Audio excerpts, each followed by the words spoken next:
प्यारे बच्चों और साथियों, आप सभी का उत्कर्षणी ऑनलाइन क्लासेस में एक बार फिर से स्वागत है। प्यारे बच्चों, जैसा कि हम जानते हैं कि आजकल हमारे जनपद उन्नाव में जिलाधिकारी उन्नाव की पहल पर हमारे सभी परिषदीय विद्यालयों में उन्नति की अर्चना नामक कार्यक्रम चल रहा है, सतत संचालित है और कल शुक्रवार को हमारा मूल्यांकन होना है इसका, जिसमें दूसरी गतिविधि थी हमारे राष्ट्रीय प्रतीक। प्यारे बच्चों, हमने पहले सप्ताह में राष्ट्रीय गान और राष्ट्रीय गीत के बारे में पढ़ा था। यह भी हमारे देश के राष्ट्रीय प्रतीक हैं। बच्चों, इसके बारे में विस्तार से जानने के लिए हम आपको नीचे YouTube लिंक दे देंगे, जिसमें राष्ट्रीय गीत और राष्ट्रीय गान के बारे में अंतर बताया गया था।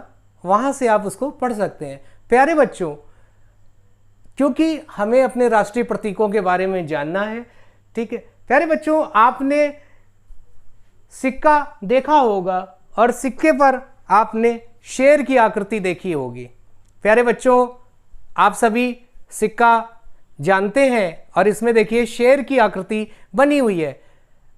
आप सभी बच्चे जब यह गतिविधि सीख रहे होंगे तो 4 बच्चों को एक पास बुला लें और एक दूसरे के पीठ करते हुए पूरब और पश्चिम में 2 बच्चे खड़े हो जाएं, इसी तरह उत्तर और दक्षिण में उनके बगल में बच्चे खड़े हो जाएं, तो 4 शेर आपको दिखाई देंगे।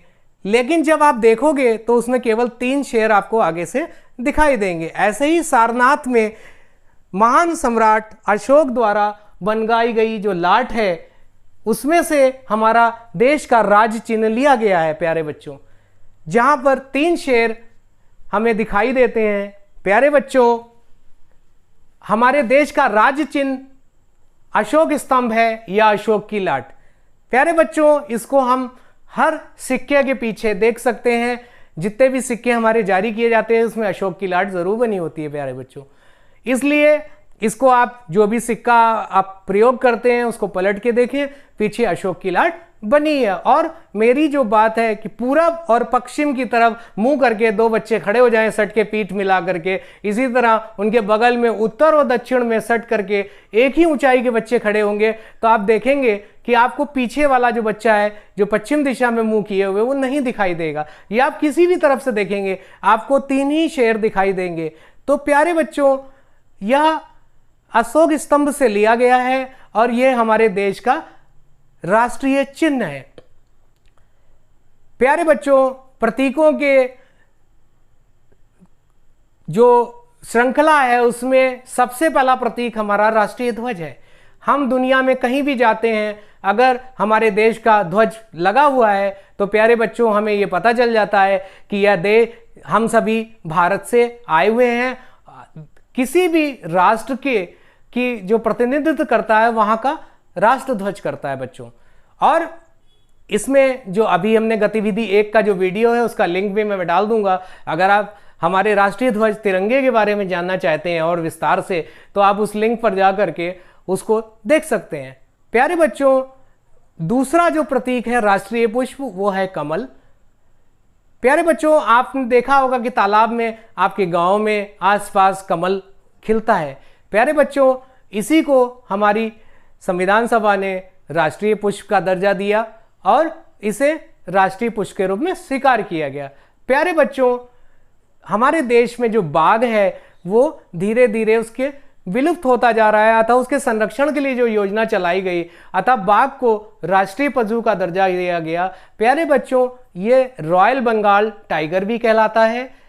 यह हमारे देश का राष्ट्रीय पशु है। प्यारे बच्चों, हमारी जो राष्ट्रीय नदी है वो गंगा है और आप जानते हैं कि गंगा जल को अगर किसी भी बोतल में, किसी बर्तन में बंद करके रख दें तो उसके पानी में कोई भी बदबू नहीं आती बच्चों। इसीलिए गंगा को राष्ट्रीय नदी का दर्जा प्रदान किया गया। प्यारे बच्चों, आजकल बारिश का मौसम है। जब मौसम बहुत सुहाना होता है तो आपने देखा होगा कभी कभी मोर नाचता हुआ हमारे घरों में, पेड़ों पर, खेतों में आसपास हमें दिखाई दे जाता है यदा कदा। तो प्यारे बच्चों, जो मोर है वो हमारा राष्ट्रीय पक्षी है। इसी तरह जो हॉकी है वो प्यारे बच्चों हमारा राष्ट्रीय खेल है। और इसके बाद जो राष्ट्रीय वृक्ष है वो बच्चों बरगद है। बरगद को हम राष्ट्रीय वृक्ष कहते हैं, ठीक है, उसको राष्ट्रीय वृक्ष का दर्जा मिला है। इसी तरह राष्ट्रीय सब्जी कद्दू है। हो सकता है कुछ बच्चों को कद्दू ना पसंद हो, लेकिन प्यारे बच्चों ये हमारी राष्ट्रीय सब्जी है कद्दू। इसी तरह राष्ट्रीय मिठाई जलेबी है। आप लोग हलवाई के यहाँ जाते होंगे, सुबह सुबह गर्मा गर्म जलेबी बनती है, और अब आप दूसरों को बता पाएंगे कि हमें अपनी राष्ट्रीय मिठाई खानी है आज, तो हलवाई पूछेगा कि राष्ट्रीय मिठाई क्या होती है, तो कहेंगे अरे तुम्हें यह भी नहीं मालूम, हमारी राष्ट्रीय मिठाई तो जलेबी है। प्यारे बच्चों, धीरे धीरे हमारे राष्ट्रीय प्रतीक समय समय पर बदलते रहे, बढ़ते रहे, बदलते नहीं रहे बल्कि बढ़ते रहे। और इसी क्रम में अब जो डॉल्फिन मछली है उसको, क्योंकि हमारे देश में कोई भी राष्ट्रीय जलीय जीव का दर्जा किसी भी को नहीं मिला था, और 2009 में 4 अक्टूबर 2009 को गंगा घाटी प्राधिकरण की जब अध्यक्ष की जो बैठक हुई प्रधानमंत्री, तत्कालीन प्रधानमंत्री मनमोहन सिंह की अध्यक्षता में, तो उसमें बिहार के मुख्यमंत्री ने यह सुझाव रखा कि गंगा डॉल्फिन जो है उसको हम राष्ट्रीय जलीय जीव का दर्जा प्रदान कर दें। इसी तरह प्यारे बच्चों, अभी आप जो सिक्के देखते हैं उसमें जो नए सिक्के आए हैं या नए नोट आए हैं उसमें हमारे देश की मुद्रा का चिन्ह बना हुआ है। बहुत सालों से हमारे यहाँ ये महसूस किया जाता था कि हमारे राष्ट्रीय मुद्रा का कोई चिन्ह नहीं है, तो भारत सरकार ने एक प्रतियोगिता का आयोजन कराया और उसमें हजारों प्रतियोगियों ने भाग लिया और अपने अपने डिजाइन भारत सरकार को भेजे। पर 15 जुलाई 2010 को बच्चों 15 जुलाई 2010 को आईआईटी में पढ़ने वाले एक डी कुमार साहब का जो डिजाइन था वो भारत सरकार ने उसको मान्यता दी और हम उसे राष्ट्रीय मुद्रा के चिन्ह के रूप में मान्यता मिली बच्चों। और अब जितने भी नए सिक्के आ रहे हैं आप उसको पलट के देखें, चाहे वो 10 रुपए का सिक्का हो चाहे कोई भी सिक्का हो, उसमें रा का निशान बना है। अगर आप उसको देखें तो हिंदी का रा है और उसको एक लकीर से काटा है, और अगर आप इसको ध्यान से देखें तो अंग्रेजी का इसमें आर भी दिखता है और हिंदी का रा दिखता है। तो प्यारे बच्चों, इसके बाद जो सर्वोच्च नागरिक सम्मान है वो भारत रत्न है बच्चों। पीपल के पत्ते पर सूर्य का चिन्ह अंकित है, उसके पीछे अशोक की लाट है बच्चों, और आगे भारत रत्न उस पर लिखा हुआ है। और प्यारे बच्चों, मैं आपको बता दूं कि पहले भारत रत्न खिलाड़ियों को नहीं दिया जाता था, लेकिन 2013 में हमारे महान क्रिकेटर सचिन तेंदुलकर, जिन्हें क्रिकेट का भगवान भी कहते हैं बच्चों, उनको भारत रत्न से सम्मानित किया गया और वे भारत के पहले ऐसे खिलाड़ी बने जिन्हें भारत रत्न दिया गया। प्यारे बच्चों, भारत रत्न की सूची बहुत बड़ी है, लेकिन क्योंकि तेंदुलकर को क्रिकेट का भगवान माना जाता है और वो एक इकलौते खिलाड़ी अभी तक हैं आज की तारीख तक जिन्हें राष्ट्रीय सर्वोच्च सम्मान भारत रत्न से सम्मानित किया गया है। प्यारे बच्चों, जो हम हॉकी की बात कर रहे थे उसके महान खिलाड़ी मेजर ध्यानचंद थे और उन्हें भी भारत रत्न देने की मांग चली आ रही है, और उन्हें मेजर ध्यानचंद को भारत सरकार ने 1966 में उनके जन्मदिन को राष्ट्रीय खेल दिवस के रूप में मान्यता दी। और प्यारे बच्चों, 29 अगस्त को प्रतिवर्ष हम लोग राष्ट्रीय खेल दिवस मनाते हैं मेजर ध्यानचंद के जन्मदिन को। प्यारे बच्चों, हम आशा करते हैं कि आने वाले सालों में मेजर ध्यानचंद को भी भारत रत्न से सम्मानित किया जाएगा।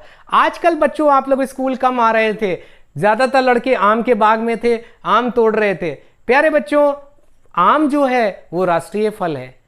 प्यारे बच्चों, हाथी को राष्ट्रीय धरोहर पशु के रूप में मान्यता दी गई है।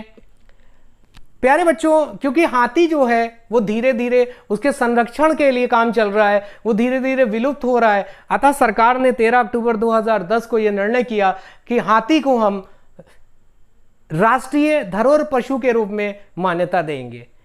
तो प्यारे बच्चों, ये कुछ प्रतीक हैं जिनके बारे में हमने पढ़ा। आइए एक बार दोहराते हैं। हमारा राष्ट्रीय चिन्ह अशोक स्तंभ या अशोक की लाट। प्यारे बच्चों, राष्ट्रपति जो महामहिम राष्ट्रपति होते हैं भारत के, उनकी जो गाड़ी होती है उस पर लाल प्लेट के ऊपर अशोक की लाट लगी होती है। उस पर कोई भी उस गाड़ी पर नंबर नहीं होता है, क्योंकि महामहिम राष्ट्रपति भारत के प्रथम नागरिक हैं, अतः उनको यह सम्मान दिया जाता है कि वो अशोक की लाट अपनी गाड़ी पर लगा सकते हैं। प्यारे बच्चों, हमारा जो पहला ये प्रतीक था राष्ट्रीय चिन्ह, उसके बाद हमारा जो प्रतीक है वो राष्ट्रीय ध्वज है, जिसे हम तिरंगा कहते हैं। राष्ट्रीय पुष्प कमल, राष्ट्रीय पशु बाघ या रॉयल बंगाल टाइगर, राष्ट्रीय नदी गंगा, राष्ट्रीय पक्षी मोर, राष्ट्रीय जलीय जीव डॉल्फिन, राष्ट्रीय खेल हॉकी, राष्ट्रीय सब्जी कद्दू, राष्ट्रीय वृक्ष बरगद या वट वृक्ष भी कहते हैं बच्चों उसको, राष्ट्रीय मिठाई जलेबी, राष्ट्रीय धरोहर पशु जो है,